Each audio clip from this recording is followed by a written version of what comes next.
first full day of pads, just what you see from how the safeties approach today. Yeah, I was just telling our players that you get out here in pads and it's warm and it's a long practice, a lot of reps. It felt very game-like to me. It felt kind of like Michigan last year.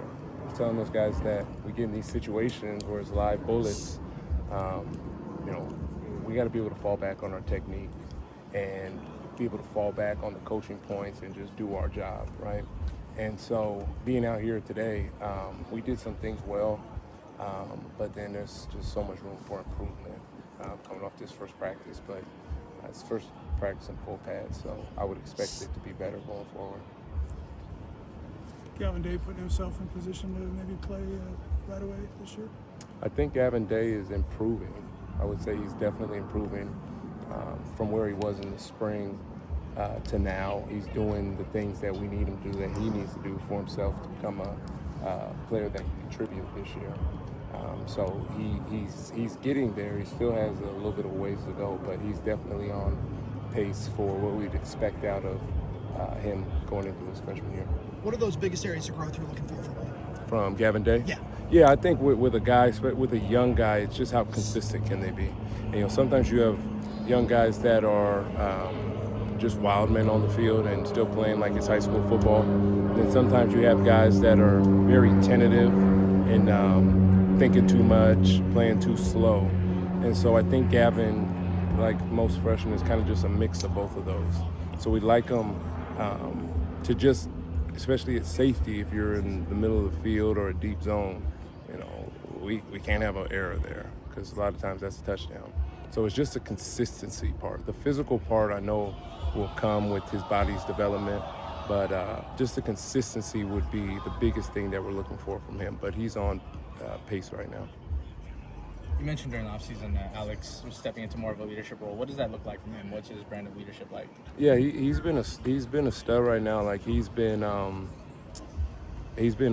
I said the other day, it's weird for one of your best players on defense and the leading tackler to also be one of your most improved players. And so he's also been, he's improved, and I like where he's at right now in training camp, meaning I like the way that he's moving. I like the way that he's communicating with the other guys on defense. I like the speed that he's playing at, and his progressions that he's making on the field. And so, he's a guy that doesn't really like to talk, but he's kind of forced himself out of, that quiet role, and, it's been a little bit uncomfortable for him, but he's forced himself to have to be a leader. And, he doesn't like to talk, so when he does talk, the guys definitely listen. What did you feel like he needed to improve on the most after last season? I think, with the style of play, the way that he plays, one is just his weight and his strength, in the Big Ten, some of these tight ends we face and some of these offensive lines, they're big dudes. They're big physical guys, and, he's not turning down any contact. But you also got to have a body that's built for Big Ten football. And so that's where he's improved the most, is just kind of rebuilding his body to be able to, play however many game-long season. With RDA, are you comfortable where his aggression and passion is, or do you need to pull him back a little bit? No, RDA is, it's a fine line, because the things that make RDA great player are the same things that can get him in trouble, and so you want him to be right at that line but not cross that line. And so that's my job and Coach Walter's job as the defensive coordinator to just keep educating him on what's right, what's wrong, and how to really push that line but not step across it. What are those conversations like? I think those conversations are just examples of how we can still get good reps without crossing the line, how he can still improve as a player without crossing the line. And, I like to show him examples so he can have something tangible about, ways to learn. So, I mean, you played that position. Yeah. Is it a little frustrating approaching that line and maybe thinking you're okay crossing it? Yeah, and thinking where you're at? it's a little different. 15 years ago, it was a little bit of a different style of football, so you might have been able to cross that line a little bit more. But with where we're at right now, and you can't.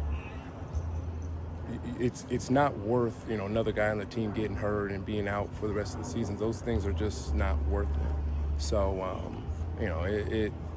I can understand where some frustrations come in, but at the end of the day, we have to do what's best for the team, and you can still get better as an individual player, as an individual safety, while respecting what's best for the team.